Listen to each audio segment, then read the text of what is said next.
जय हिंद दोस्तों, नमस्कार। मैं प्रिंस प्रजापति आपका प्रिंस प्रजापति स्टडी पॉइंट में स्वागत करता हूं।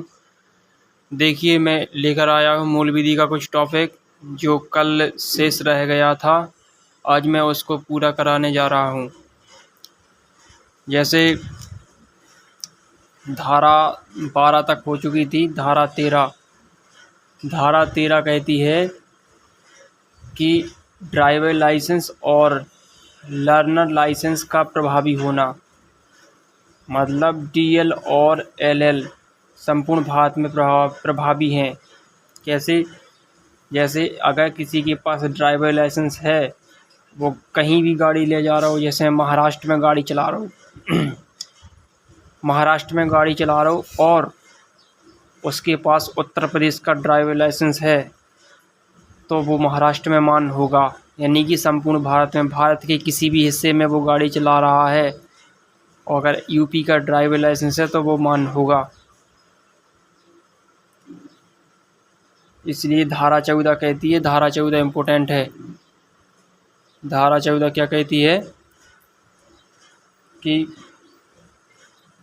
लाइसेंसों की समय अवधि मतलब लाइसेंस की समय अवधि बताती है कि लर्नर लाइसेंस इशू डेट 6 माह तक वैलिड हो रहेगा। मतलब जो लर्नर लाइसेंस पहले, जो ड्राइवर लाइसेंस के पहले तो बनता है लर्नर लाइसेंस, वो उसकी 6 माह तक अवधि रहेगी। परिवहन बस या परिवहन वाहन का ड्राइवर लाइसेंस 5 वर्ष तक वैलिड रहेगा। खतरनाक माल ले जाने वाले परिवहन वाहन का ड्राइवर लाइसेंस 3 साल तक रहेगा। खतरनाक वाहन ले जाने वाले, उनका जो ड्राइवर लाइसेंस रहेगा वो 3 साल तक रहेगा। धारा 15 कहती है चालन अनुज्ञप्ति मतलब ड्राइवर लाइसेंस का नवीनीकरण से संबंधित इस धारा में प्रावधान किया गया है। धारा 15 कहती है कि चालन अनुज्ञप्ति यानी कि ड्राइवर लाइसेंस का नवीनीकरण से संबंधित इस धारा में प्रावधान किया गया है। धारा 16 क्या कहती है? रोग या अशक्तता के आधार पर लाइसेंस का निरस्तीकरण। धारा 19 कहती है, ये 19 है, धारा 19 कहती है कुछ आधारों पर लाइसेंसों की अथॉरिटी द्वारा ड्राइवर लाइसेंस का निरस्तीकरण। मतलब कुछ आधार पर लाइसेंसों की अथॉरिटी द्वारा ड्राइवर लाइसेंस का निरस्तीकरण।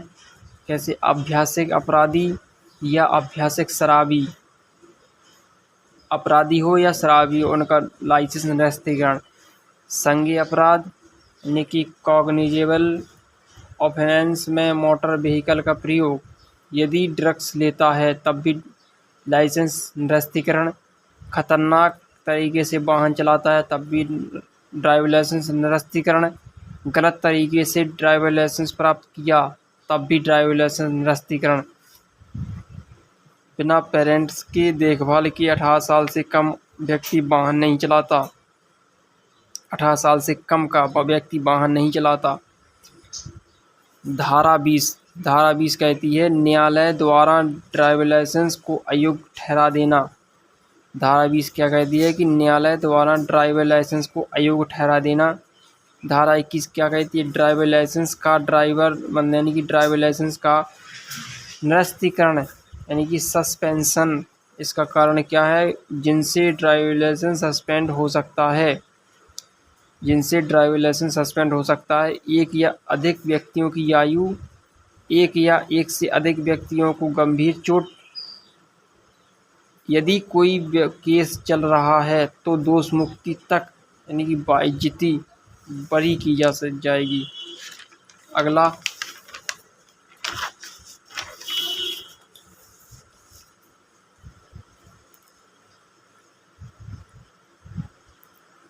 है कि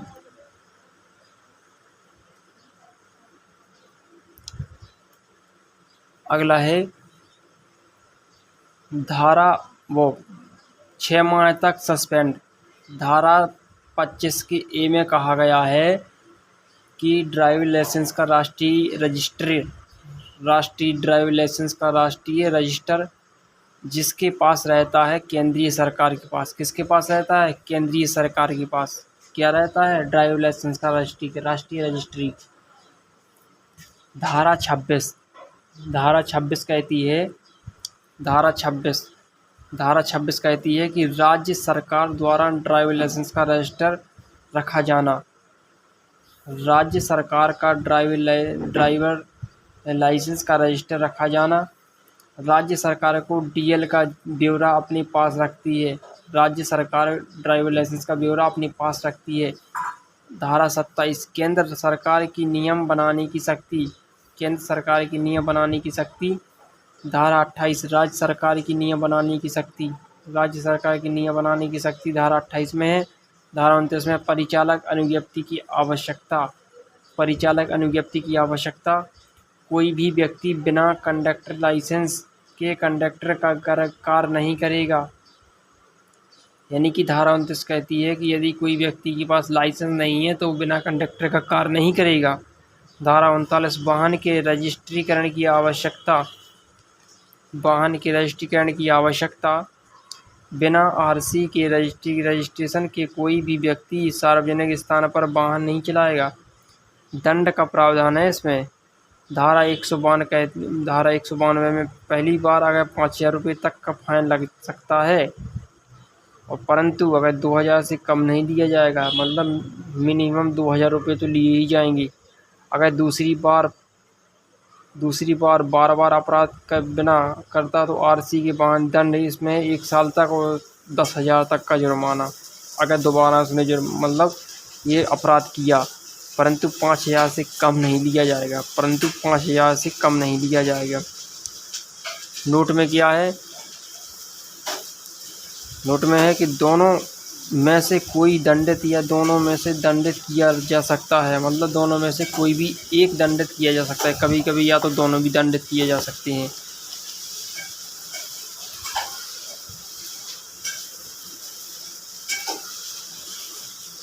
धारा 43 कहती है कि अस्थायी पंजीकरण रजिस्ट्रेशन। धारा 43 कहती है 43 की अस्थायी पंजीकरण रजिस्ट्रेशन कितनी अवधि के लिए, 1 माह की अवधि के लिए, 1 माह की अवधि तक। धारा 46 कहती है रजिस्ट्रेशन की भारत में प्रभावशीलता। आरसी भारत में कहाँ प्रभावित है, वाहन का रजिस्ट्रेशन संपूर्ण भारत में है। बिल्कुल सही बात है, वाहन का जो रजिस्ट्रेशन है वो संपूर्ण भारत में है। धारा 47 कहती है कि एक राज्य में पंजीकृत वाहन को अन्य राज्य में रखना, एक राज्य में पंजीकृत वाहन को अन्य राज्य में रखना कितने समय तक, अधिकतम 12 माह तक, 1 वर्ष की अवधि तक, यानी कि 12 माह यानी कि 1 वर्ष की अवधि तक। तो धारा 48 कहती है एनओसी का मतलब क्या होता है, नो ऑब्जेक्शन सर्टिफिकेट के बारे में। देखो यहाँ फुल फॉर्म भी लिखा है। जब वाहन का एक मालिक दूसरे मालिक को देगा यानी कि बेचेगा तो वो धारा 48 के अंतर्गत आएगा।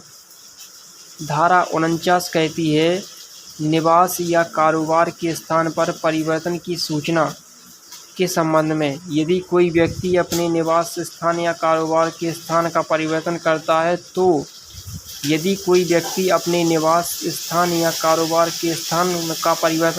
तो 30 दिन के भीतर नए पते की जानकारी देगा।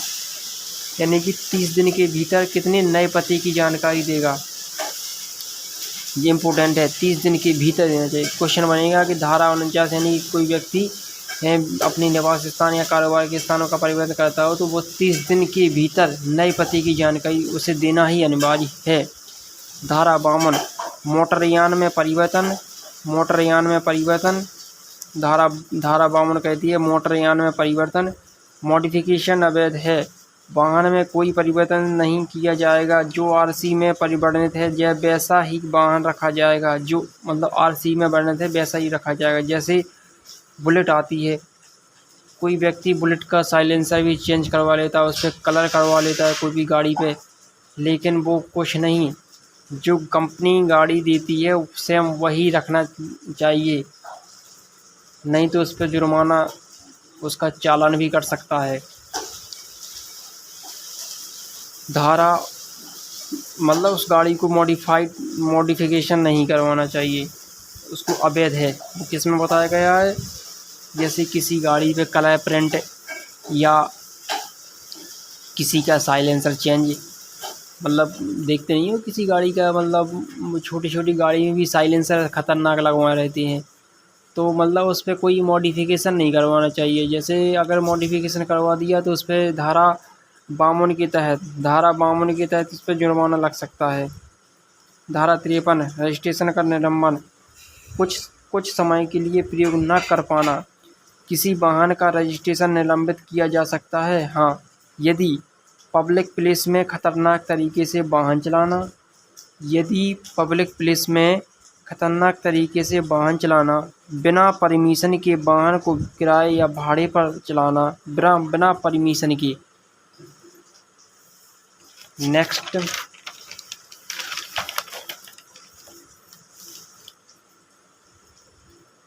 अगला क्या कहता है कि धारा 55 कहती है रजिस्ट्रेशन का रद्द किया जाना, पूर्णतः समाप्त किया जाना। धारा 55 कहती है रजिस्ट्रेशन का रद्द किया जाना, पूर्णतः समाप्त किया जाना। यदि वाहन नष्ट हो गया है या किया गया है तो चलने लायक नहीं रहा, तो वाहन का मालिक 14 दिन के भीतर जानकारी देगा और आरसी को रद्द किया जाएगा। आरसी का मतलब रजिस्ट्रेशन सर्टिफिकेट होगा, इसका मतलब रजिस्ट्रेशन सर्टिफिकेट। धारा 62 कहती है चुराए गए और बरामद किए गए वाहनों की जानकारी पुलिस विभाग राज्य परिवहन प्राधिकरण को देगा। धारा 62 खा कहती है कि मोटर यानों का राष्ट्रीयकरण रजिस्ट्रेशन केंद्र सरकार के पास रिकॉर्ड होता है। धारा 63 कहती है, इम्पोर्टेंट है, धारा 63 ये इम्पोर्टेंट है, राज्य मोटरयान संबंधी रजिस्टर को रखेंगे, यानी कि राज्य मोटरयान संबंधी रजिस्टर को रखेंगे। धारा 66 कहती है कि परमिट की आवश्यकता होती है। धारा 66 क्या कहती है कि परमिट की आवश्यकता होती है। धारा 81 कहती है कि परमिटों की अस्तित्व, अवधि, समय सीमा तथा नवीनीकरण। परमिट, अब जैसे परमिट की अस्तित्व, अवधि या समय सीमा तथा नवीनीकरण। समय सीमा, परमिट दिए जाने से 5 साल की अवधि तक, 5 साल दी समय सीमा क्या है, परमिट दिए जाने से 5 साल की अवधि तक। परमिट का नवीनीकरण, परमिट की समय सीमा अवधि पूरा होने के 15 दिन पहले आवेदन करना जरूरी है। जैसे 15 दिन तो पहले आवेदन करना जरूरी है ही, यानी कि परमिट की जो समय अवधि पूरा होने के बाद 15 दिन पहले आवेदन करना जरूरी होता है। धारा 82 कहती है ट्रांसफ़र ऑफ परमिट, परमिटों का अंतरण, मतलब ट्रांसफ़र, परमिटों का अंतरण। धारा 85 कहती है परमिटों का साधारण प्रारूप, जैसे परमिटों का साधारण प्रारूप, परमिट ये बना है, जैसे मान लो एक कागज़ परमिट है, ठीक है, उस पर कुछ तो बिंदु होंगे, कुछ डिटेल सी होगी और कुछ नंबर लिखे होंगे। मान लो इस पर कुछ तो बिंदु लिखे होंगे, कुछ डिटेल लिखी होगी और कुछ नंबर लिखे होंगे, ठीक है। तो धारा 86 क्या कहता है, धारा 86 कहता है कि परमिटों का रद्दीकरण तथा परमिटों का निलंबन। रद्दीकरण मतलब पूरी तरह से समाप्त, निलंबन मतलब कुछ समय के लिए अप्रभावी, मतलब निलंबन कुछ समय के लिए, फ्रिज हो गए तो रद्दीकरण मतलब पूरी तरह समाप्त। धारा 87 कहता है कि अस्थायी परमिट, कितने समय के लिए अस्थायी परमिट प्रभावी रहता है, 4 महीने तक। कितने समय के लिए अस्थायी परमिट प्रभावी रहता है, 4 महीने तक।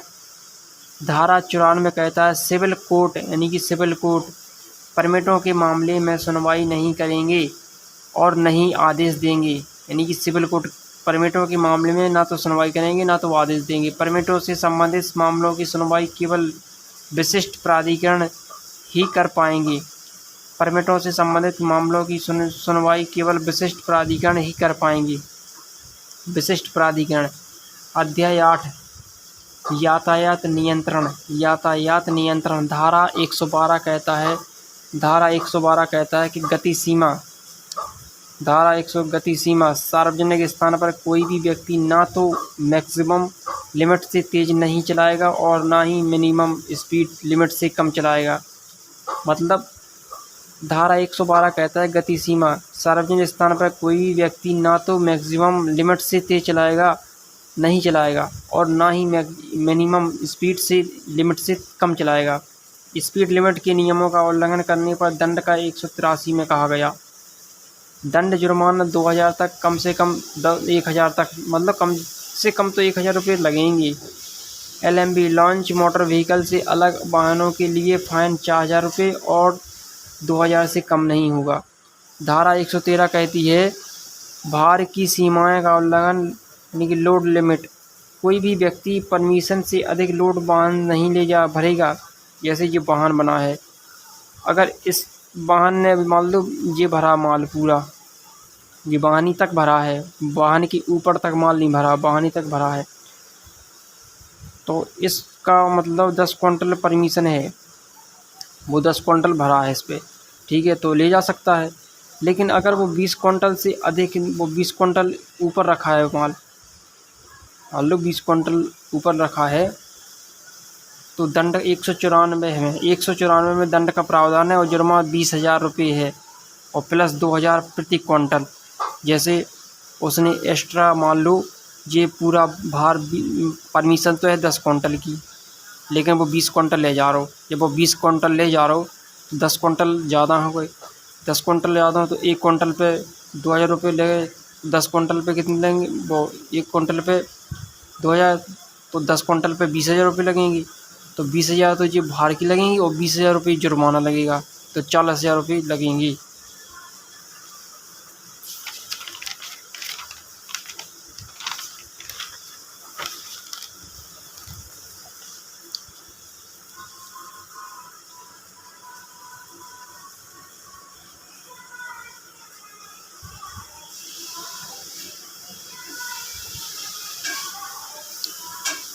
धारा 194 के ए में कहा गया कि अधिक यात्री बैठाने का दंड, मान लो अगर 194 कहा गया, जो 194 की ए में कहा गया कि अधिक यात्री बैठाने के लिए दंड का प्रावधान है 200 रुपये पर यात्री अधिक बैठा रखे हैं। जैसे मान लो कोई वाहन में 200 अधिक, मतलब 200 रुपये प्रति व्यक्ति तो लगती है ही, ज़्यादा बैठाने मतलब एक व्यक्ति पे 200 रुपये लगते हैं।